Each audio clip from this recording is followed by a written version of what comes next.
बैठे सोचे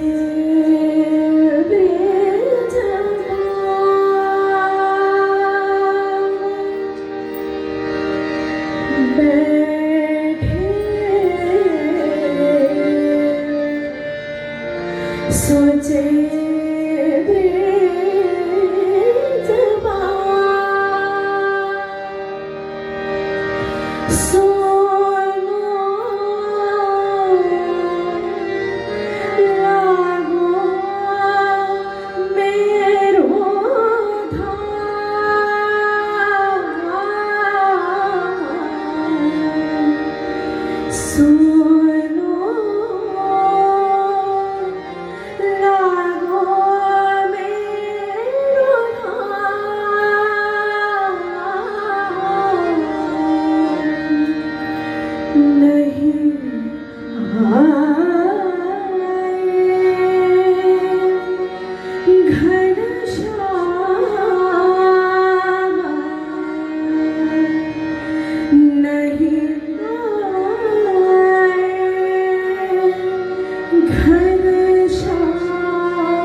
सबकी ओर से मैं स्टैंडिंग ओवेशन दे रहा हूँ, आप लोग बैंड देंगे।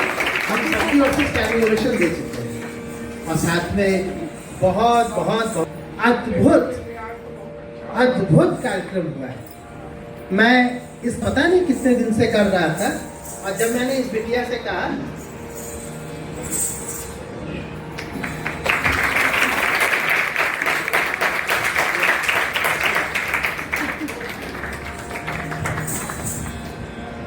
मेरा तो मन कर रहा था कि मैं भी जाके बैठूं स्टेज पे, कुछ गाऊं इसके साथ, इसके नृत्य के साथ। मेरे साथ नृत्य नहीं, हम दोनों साथ साथ। ये जो कॉन्सेप्ट है और सबसे बड़ी बात, बाप रे बाप, ये जब पिछले जन्म में दादी रहली वो समय तो बजाओ तो लगा उनके सर जो एक एक चीज नाप के रखते, उनको पता है कि इसके बाद यही करेगी वो, और एकदम एक सेकंड के लिए बातचीत तक नहीं।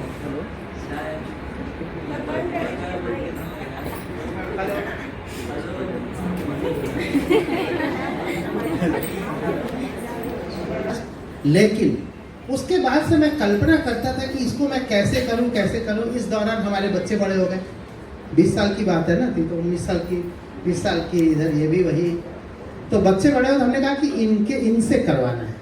और जब ये ऐसे ही आई कैजुअली किसी बात से हमसे कुछ पूछने या कुछ करने, तो मैंने उससे इसके आइडिया दिया। मैंने कहा ऐसा करते वो करते, चलो हम लोग अभी तुरंत करते हैं।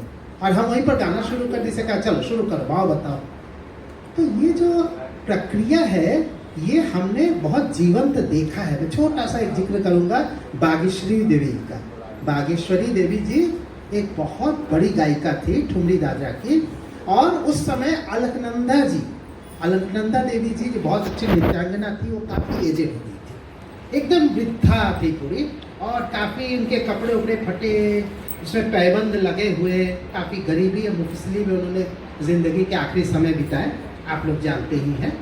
बागेश्वरी देवी जी ये एक सत्यनारायण मंदिर है जो कि माला बाजार आप जानते हैं, उसके ठीक बगल में अंदर की ओर एक छोटा सा मंदिर है, छोटा नहीं है वो, बहुत ही प्राचीन मंदिर है और बहुत से लोग उसको जाते नहीं हैं। अभी बात हो रही थी किसी जगह कि एक ही मंदिर हमारे बनारस का नहीं है, बनारस में बहुत मंदिर है, सैकड़ों हजारों, और सबके अपने अपने इतिहास है।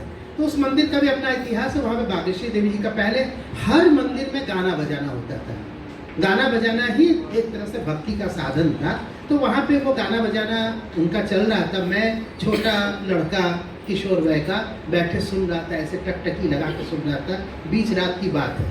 तो अलकनंदा जी जो थी वो एक बहुत अच्छी नृत्यांगना थी, लेकिन मैंने उनको कभी नृत्य करते देखा नहीं था। और लोकई महाराज जी यानी लोकनाथ मिश्रा जी वो भी साथ में थे, दोनों बैठे हुए थे, सुन रहे थे, वो लोग भी सुन रहे थे कि हाँ बागेश्वरी देवी गा रही है, और हम लोग भी सुन रहे थे। अचानक से बागेश्वरी देवी जी बीच पे कहती हैं, हमारे दादरा में आप भाव बतावा ना, थोड़ा सा भी भाव बतावा, फिर अब हमारे गोड़ में ताकत नहीं रह रही, उठ के नहीं कर रहे। नहीं उठिए मत, बैठ के ही थोड़ा बताइए। तो नहीं करते करते अचानक से वो तैयार हो गई। मैंने उनके वो बदले हुए तेवर देखे, जो लगा कि जैसे ट्रांसफॉर्मेशन था, अचानक से एक बिजली जैसे चमकी और सब कुछ दिख रहा हो। बैठे बैठे उन्होंने 5 मिनट तक इतना अच्छा भाव दिखाया, और इतना उस दादरा को जैसे लगा था मेरे आंखों के सामने चल रहा था। और यही कमोबेश वैसा ही इस समय बैठे सोचे ब्रिजबाम में आपकी आंखों में चल रहा होगा। इतनी सुंदर ढंग से इसको जगह स्पेस देते हुए, अपना स्पेस लेते क्रिएट करते हुए, दोनों के बीच में तालमेल बैठा है इनको। और मात्र आज का या एक दिन का सिर्फ देखा हुआ है, और मुझे तो पता भी नहीं था कि इतना कुछ होने जा रहा है। अदिति तो कमाल कर दी, क्या भाव इसका है, अद्भुत। और ये हर्षित, ओहो, जब देखो तब कहीं घुस जाता है तो उसको एकदम तुरंत अपना बना देता है। बीच में उसने भी कितना सुंदर भाव दिखाया। लेकिन पंडित किशोर मिश्रा जी, मेरा बहुत मन कर रहा कि मैं फिर बैठूं यहीं पर, इसका डांस इसके साथ कराऊंगा। होगा एक दिन ऐसा फिर होगा, आप लोग अभी से मैं कह रहा हूँ। उस दिन मैं गाऊंगा और अदिति के साथ मेरा कार्यक्रम होगा। मैं इसका बड़ा पिताजी हूँ।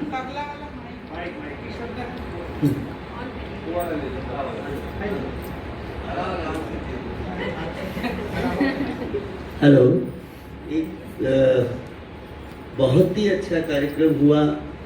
और एक ज़माना था जब मैं कथक डांस खूब बजाता था, और जिसका नाम इन्होंने लिया अलकनंदा जी, मैंने उनके साथ भी बजाया है।